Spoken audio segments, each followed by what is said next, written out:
Segrist could please call the roll.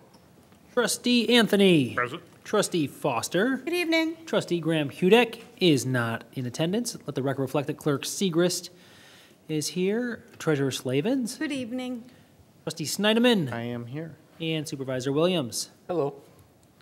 Call for a motion to approve the agenda with a slight modification. What we'd like to do is move item 6 up to 0A and item 7 up to 0B to allow the supporting members an opportunity to get out a little bit sooner than waiting to the end of the agenda, because most of the other items will be handled by staff internally.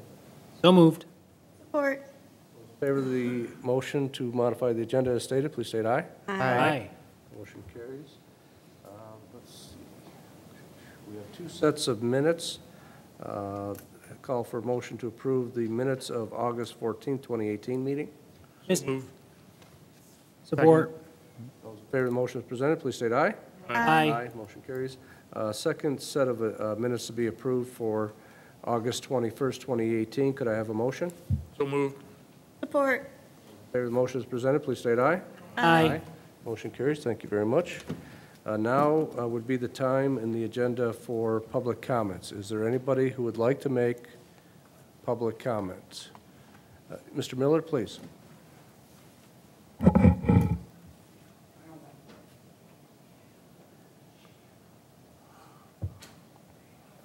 George Miller. I'd like to know, first of all, over at the Summit, some of the sidewalks, when they're going to be repaired. They're quite bad.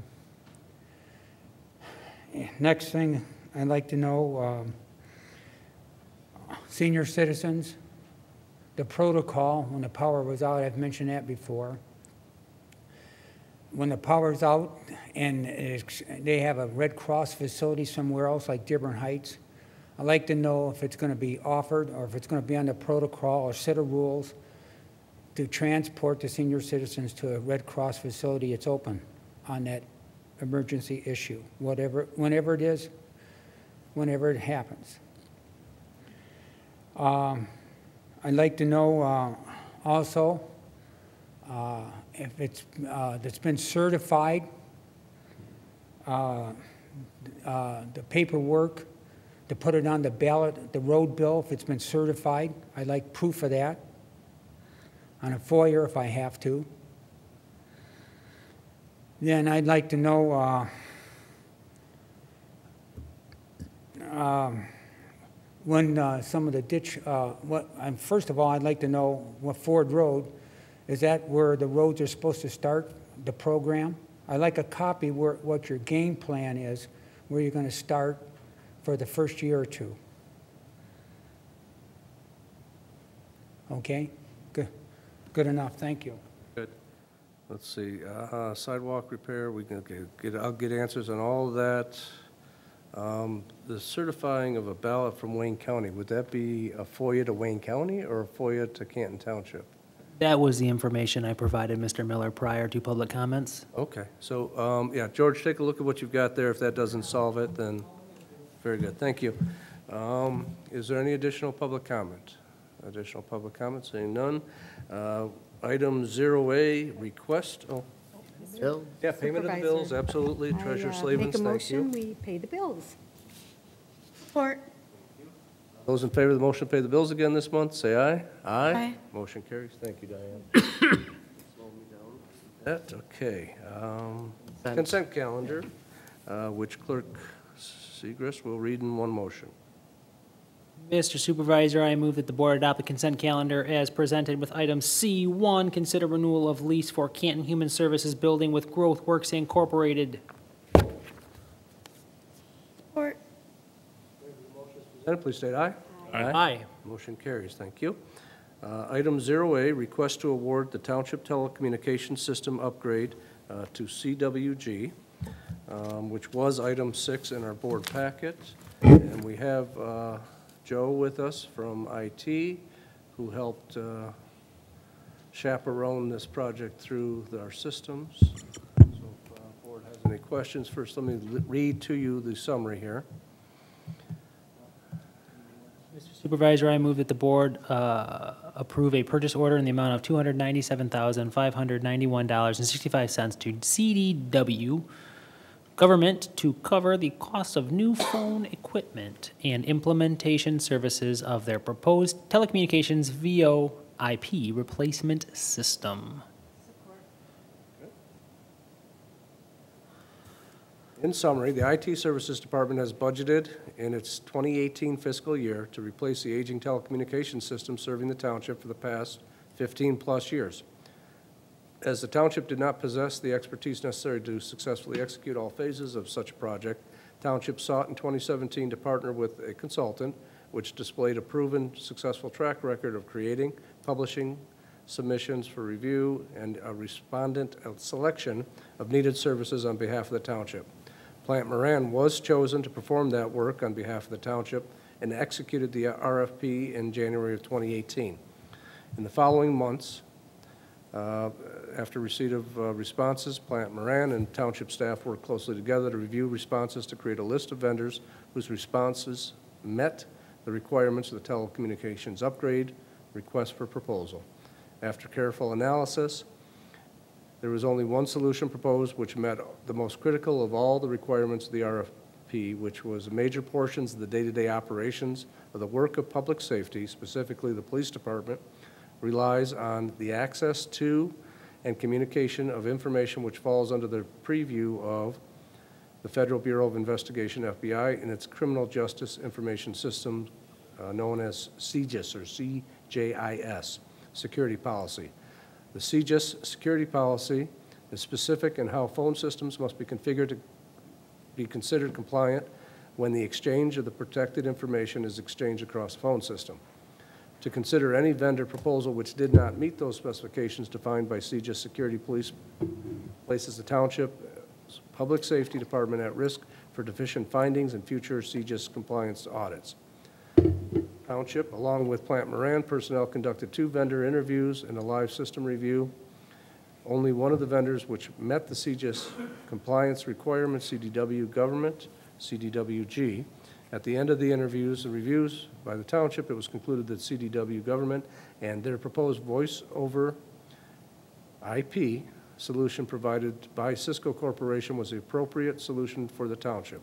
IT Services then began finalizing the list of the needed phones and phone types to be replaced within the township. That completed list was provided to Plant Moran, which CDWG worked with to make final adjustments to the number of the phones, the phone model types, and costs to adjust their initial RFP response. CDWG also worked with Cisco Corporation to secure the most cost-effective prices at the time. The total approved budgeted for this project is $330,000. The CDWG proposed $297,591.65. IT Services would like to set aside 10% of the budget for contingency, bringing the total to $327,350.65, slightly under the budget agreed to. IT Services is recommending the Township Board now award the equipment and services contract to CDW Government of Southfield, Michigan. Are there any board questions for either Joe or CWG's representative? Oh, Wendy, I'm sorry. I apologize. As you read the resolution, I realized that the contingency we are asking, the 10% contingency, did not make it into the actual resolution. Would it be possible to Actually, it's here. not in the resolution that was read? Not in the cumulative, original so Like motion. I'll move that we add 10% to the original motion. Support.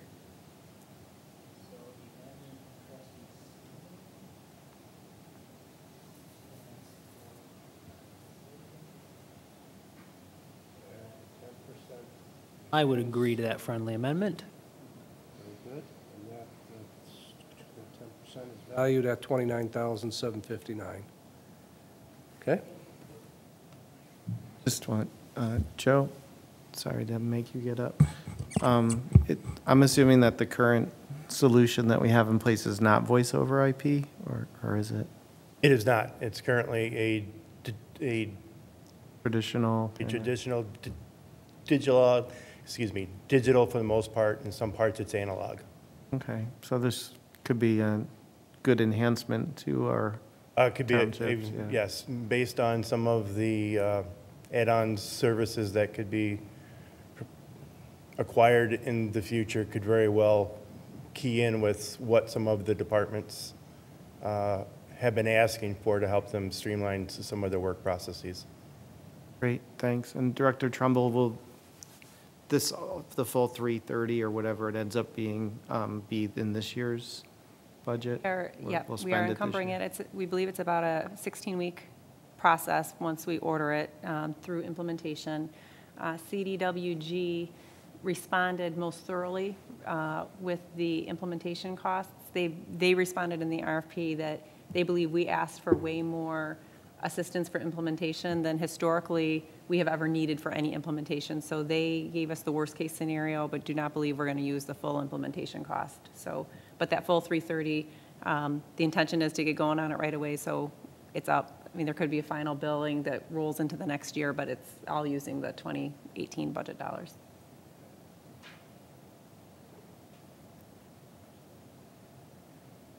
We had the motion to amend to add the 10%. Was there support? Yep, Diane? Diane did support the amended motion, so we've got that covered. Is there any additional board comments, questions? Okay, seeing none, those in favor of the motion as amended, please state aye. Aye. Motion carries. Very good, thank you. Now moving on to, Joe, have a good night. Thank you for supporting this evening. Item G7, which was moved up to item GB, the 2018 budget amendments. Mr. Supervisor, I move to approve the attached listing of budget amendments to the 2018 budget that is in every board member's packet and listed in the back. This is the second time around for the new board here. Well, we're not new anymore. This is our second year. It's that time of year where we are adopting budgets. So the township adopted, or making amendments to the adopted budget. The adopted budget was, let's see, November 28th, 2017, board meeting, and there have been various adjustments that have been made since then. At this time, I'm asking the Board of Trustees to approve the attached budget adjustments to the 2018 budget year. A description of the budget adjustments is explained in the attachments, and we have Carol and Wendy here to answer any questions the board may have. Are there any questions? Highlights? Happy to do that. Overall, from the general fund standpoint, I'm going to have you flip a few pages in to get to the total of the general fund. We're stating here that we're increasing the use of fund balance in the general fund to by $2.6 million. If you look just above that line of $3 million transferring to Community Improvement Fund, those were funds that were set aside of fund balance that were going to be used towards capital needs that we were aware of in the future. So those monies were really set aside at the end of last year's audits. It's really not using fund balance, it's just transferring it over to community improvement to kind of earmark for future capital needs once the capital study is done. So that's really as a result of the end of last year. Otherwise, we would not have been using fund balance. We would have actually been going the right direction for the general fund. It also includes, if you notice right above that $3 million, if you have it open, there's a $250,000 out to roads. Is it on the next page? Yeah, actually, if you flip to the next page, we have created a roads fund as a result of the millage passing.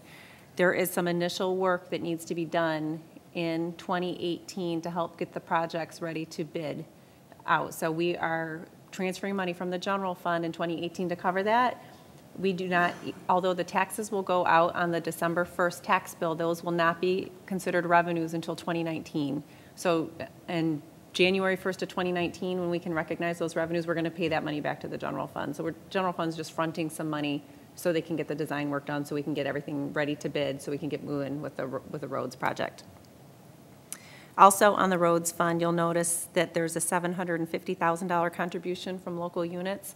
That's the money from the state that they have appropriated to help with Ford Road. That money is basically being given to Canton, and you'll see on a later board action that we are requesting that we're signing an agreement to basically give that right back over to the state. But because of accounting, we've got to record the money in, and then we're going to be giving it right back to the state. So that's really what's happening in the roads fund. The fire fund, they have a little bit of capital needs that they need to purchase at this point in time, so they're asking for a use of fund balance of $49,000. They're already budgeting to add to fund balance.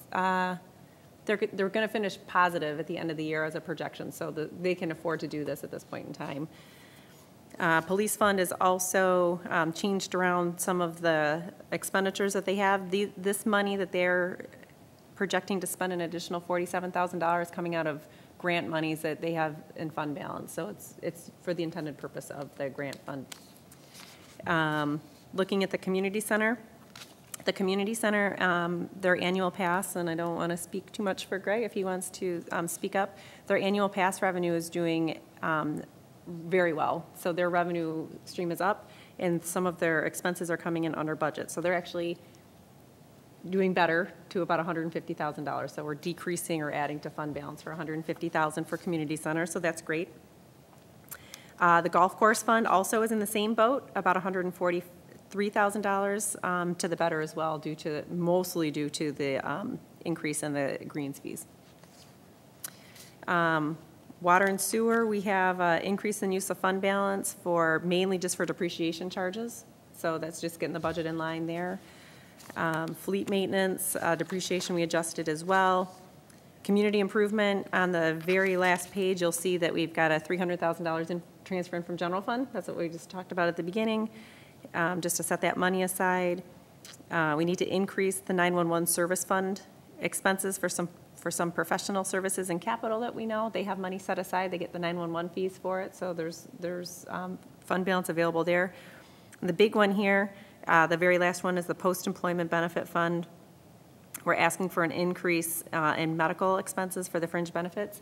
That's as a result of when we paid the additional $3 million into the OPEB fund this year, we had already transferred that money from the other funds, so general fund and police and fire and all the funds that were utilizing it, already transferred that money into the post-employment benefits fund, but the post-employment benefit fund did not have the expense budgeted to actually fund it. So all the other funds had it recorded as an expense, but the actual check that we write to MERS, where our investments are held, was not budgeted in the post-employment benefit. So it's really a bookkeeping item. So it's not an additional $3 million. It's what we already used from last year's money, just cleaning up the books to make sure our budgets were in line. Any questions on that? Numbers are thrilling, I know.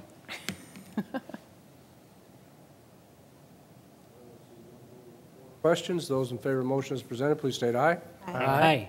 Thank you very much. Carol, have a good night. Okay, now we're back in the normal rhythm. We're going to go to item G3.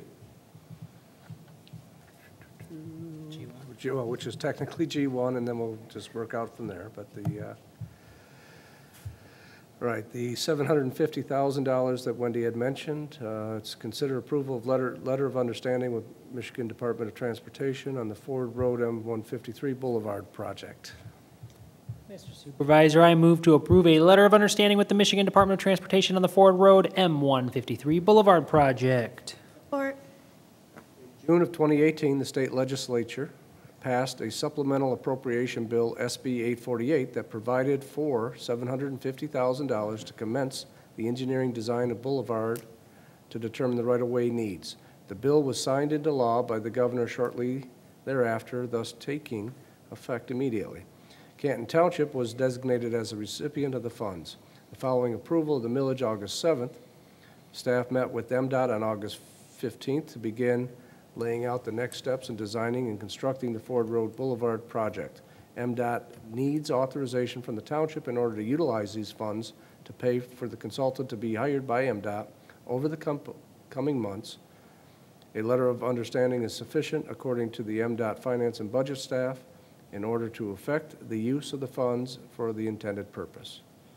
And this is just the first tiny baby step in moving Ford Road to a boulevard, which could be another 4 to 5 years before it's all completed. But first step is here. Are there any board questions for Tim? No? Exciting. First baby steps. Okay. Those in favor of the motion as presented, please state aye. Aye. Motion carries. Item, I'm not even going to do that. I'll just keep on moving, then Diane, if I get out of sequence, kick me. Okay. Consider approval of extension of professional services agreements with 7 consultants. Mr. Supervisor, I move to approve the extension of the professional services agreement with Orchard, Hiltz, and McClimpment, Stantec, Wade Trim, Manikin Smith Group, Northwest Consultants Incorporated, Spalding Decker Associates, and Soils and Materials Engineers for a period not to exceed 5 years. Support. In 2013, the Township Board awarded professional service contracts to 6 firms that were recommended by staff following an extensive request for qualifications RFQ process.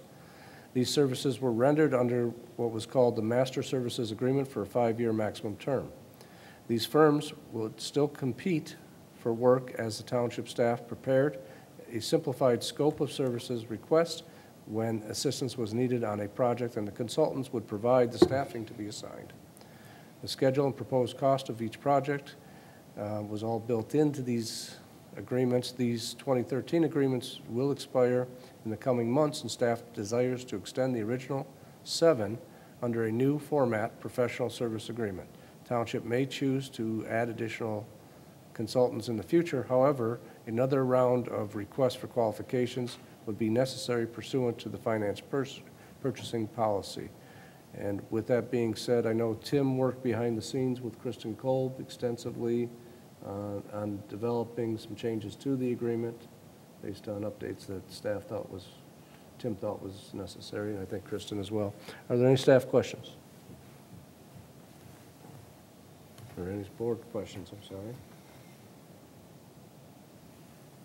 Okay, seeing none, those in favor of the motion as presented, please state aye. Aye.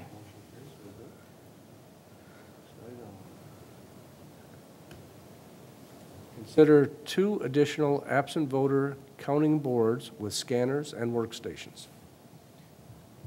This is a unique item in the form of 3 motions. Mr. Supervisor, I move to approve the following budget amendment. Decrease expenditure to the capital outlay office equipment furniture account in the amount of $28,650 and an increase in revenue to the capital outlay computers and equipment account in the amount of $28,650. Support. Voter participation in the August primary election was at a record 37.43%. The absentee ballots made up a substantial portion of the increased participation. Due to Clerk Segrist expanding the permanent voter list to over 10,000, we will need to purchase additional scanners to accommodate the needs of the voters and administer an election in a reasonable amount of time. Because Dominion Voting is a single-source provider of high-speed tabulating systems for our jurisdictions in Wayne County, and the need for additional equipment is imminent, the clerk is requesting the board waive the purchasing policy and move forward. And Clerk Segrist, is there anything you'd like to add?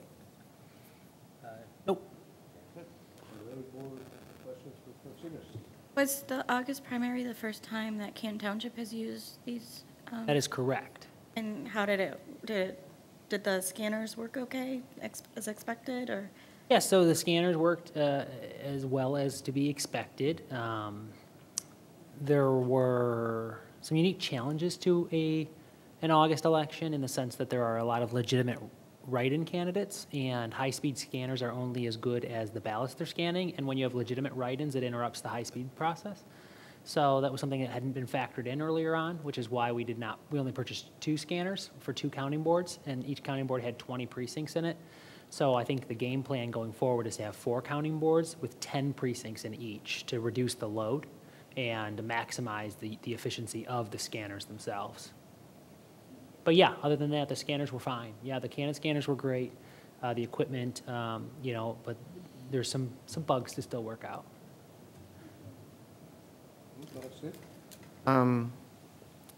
Budget-wise, are you still okay to be able to do this? Yeah, so what's happening here, we had budgeted previously for a piece of equipment in the amount of $40,000 that was may not have been the best solution to the problem, and so we are using some of the funds that were budgeted for that. We are still we are maximizing the useful life of the existing equipment, and if it indeed does go down, we will find a more reasonably cost alternative.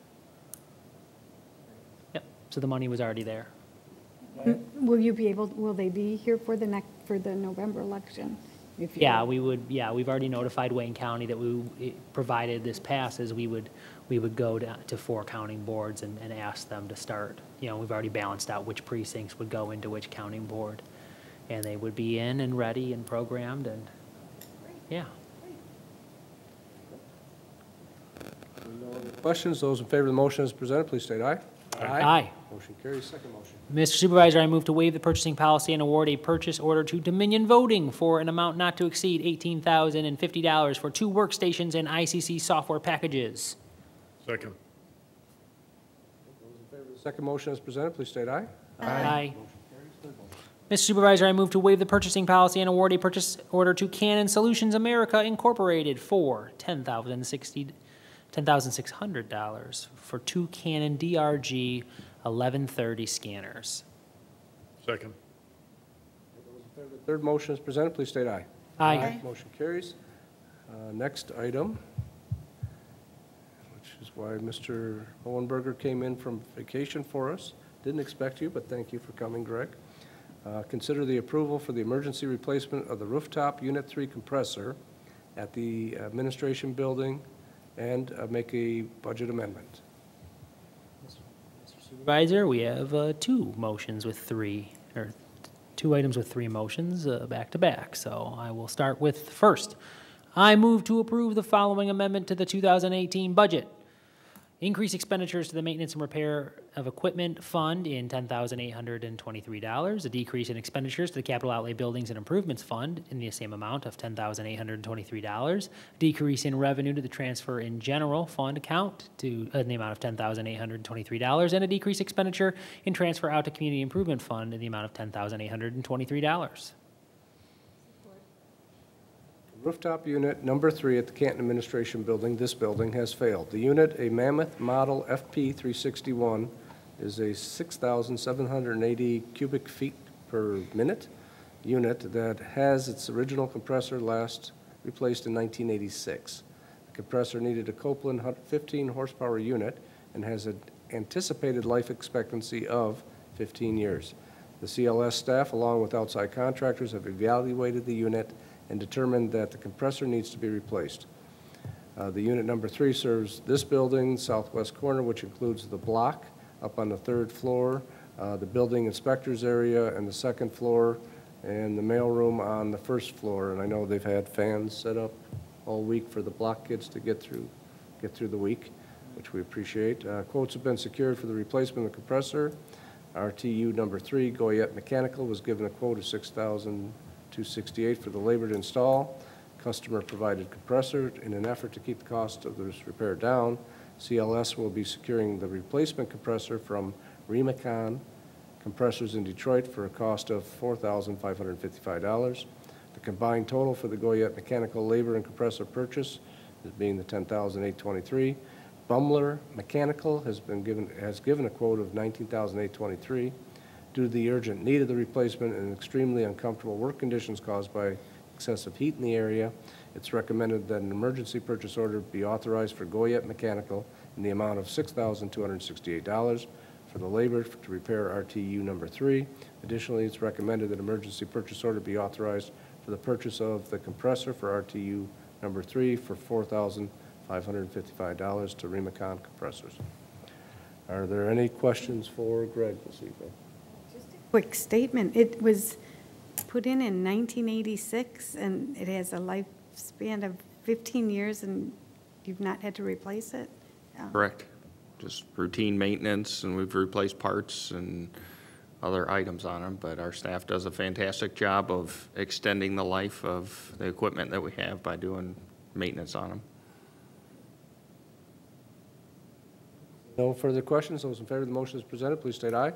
Aye. Motion carries. Second motion. Mr. Supervisor, I move to approve emergency purchase order for the replacement of the rooftop unit number 3 compressor for the Canton Township Administration Building to Goyette Mechanical at 3842 Gorey Avenue, P.O. Box 33 in Flint, Michigan, 48501, in the amount of $6,268 to be paid from the account number listed for the maintenance and repair of equipment. Second. Those in favor of the second motion as presented, please state aye. Aye. Motion carries. Third motion. Mr. Supervisor, I move to approve an emergency purchase order for the purchase of the compressor for rooftop unit number 3 for the Canton Township Administration Building from Rimacon Compressors, 7939 McGraw Avenue in Detroit, Michigan, 48210, in the amount of $4,555 to be paid from the account number listed for maintenance and repair of equipment. Those in favor of the third motion as presented, please state aye. Aye. Aye. Motion carries. Last item on the agenda this evening, consider approval for the emergency replacement of rooftop chiller coil at the Village Theater and the budget amendment required for the emergency purchase order. Mr. Supervisor, I move to approve the following budget amendment to the 2018 theater budget. Increase expenditures for the maintenance and repair equipment account in the amount of $12,000 and a decrease in expenditures to the utilities gas fund in the amount of $1,000. The furniture and equipment account in the amount of $8,000 and overtime account in the amount of $3,000. Rooftop chiller at the Village Theater, a McQuay Model ER-10 130-ton unit, is presently only operating at 50% efficiency, and it is failing to keep up with the present cooling needs of the building. The unit was original to the building, and the unit was anticipated also to have a 15-year life. We're recommending the replacement of only one of the coils. CLS staff and multiple contractors examined and have determined that one of the 2 coil sections in the unit has leaks and cannot be repaired. It's requiring replacement this evening. This is the only chiller for the building. Thermalnetics Service provided a quote for the replacement of the coil for $11,973 and indicated the lead time for the equipment was 1 to 2 weeks. Bumler Mechanical quoted $26,514 due to the urgent need of the replacement and extremely uncomfortable conditions caused by the excessive heat in the area. It's recommended that emergency purchase order be authorized to Thermalnetics Service of Auburn Hills in the amount of $11,973. That is the request. Are there any board questions? We've got a theme going with the 90. Not a great week last week for rooftop units.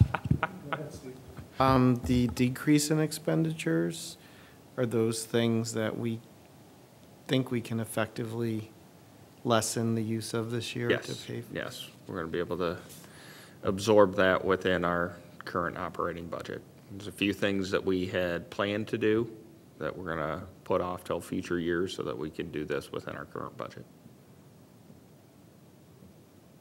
Good. Seeing no further questions, those in favor of the motion as presented, please state aye. Aye. Aye. Motion carries. Second motion.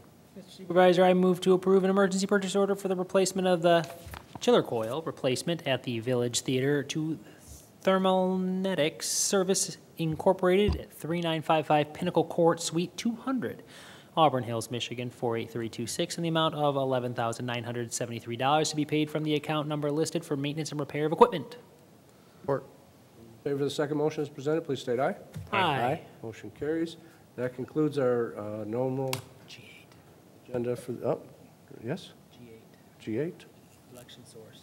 Ooh, Don't forget me. how did we? Good catch. Thank you, Michael. We do have one more general calendar item. This would be item G6.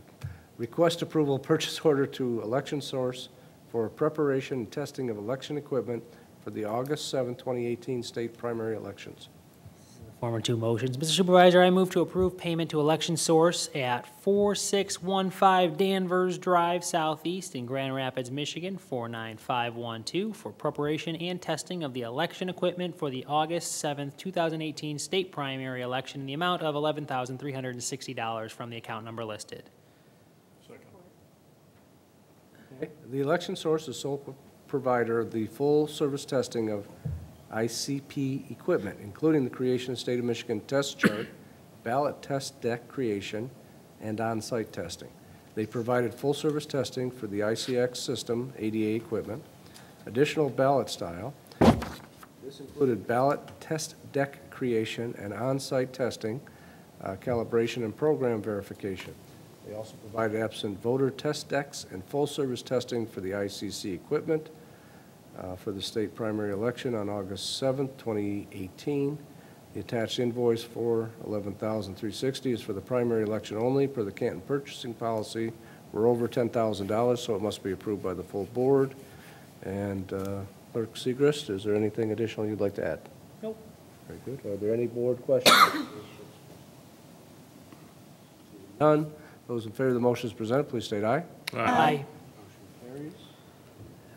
Mr. Supervisor, I move to authorize the Clerk's Department to enter into a purchase order to Election Source, a sole source provider, for the preparation and testing of election equipment for the necessary amount for preparation for the November 6, 2018 election.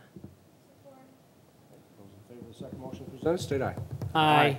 Motion carries. Is there any additional staff comment? Seeing none. Is there any public comment? Go ahead, Mr. Parker, would you? Please, if you come to the podium. If you could, name, address. Bob Parker, 6806 Weathersfield. No, the only question I have, if you have the chiller and you have two coils, and they're both the same age, odds are you're going to replace the second one next year, and you're going to go through the same labor cost. So it might make sense to replace the second one while you're doing all the labor. Just a thought. We did inspect both of the coils, and there was no signs that that one was going bad, so. Yeah, the chiller, when you use the chiller, you have the same amount of water flow going through, and the reaction, corrosion is still going to be almost at the same rate. All depending which is primary and which is secondary. Right. Just a thought. Good. We'll take that into account, and then if you'd like to discuss it further, we could with Chad, or not Chad, Brad from your group would be the subject matter expert, if we want to go deeper on that question. Brad and Jim Martin. Any additional public comment? Any additional public comment? Okay, seeing none. Any board comments? Yes? Great Labor Day, everybody. Thank you, Steve. Last Saturday, I went to the Muslim community of the Western Suburbs Open House. It was quite educational. I actually went there. They did an open house in 2001, right after the September 11th attacks. It was probably the first introduction I had to the religion. I was in high school at the time, and it was very educational, and I appreciated it.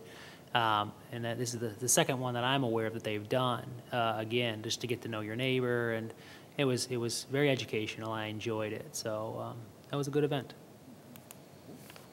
And on the same day, they had the school blast, so, which turned out very good, too, a good turnout. The rain held off, so it was a good weekend. Very busy weekend in Canton. Yeah. For sure. Okay. Seeing no other comments, those in favor, or call for a motion to close. Second. In favor of the motion as presented, please state aye. Aye. Aye. Motion carries. Thank you. Everybody have a good night. Be safe.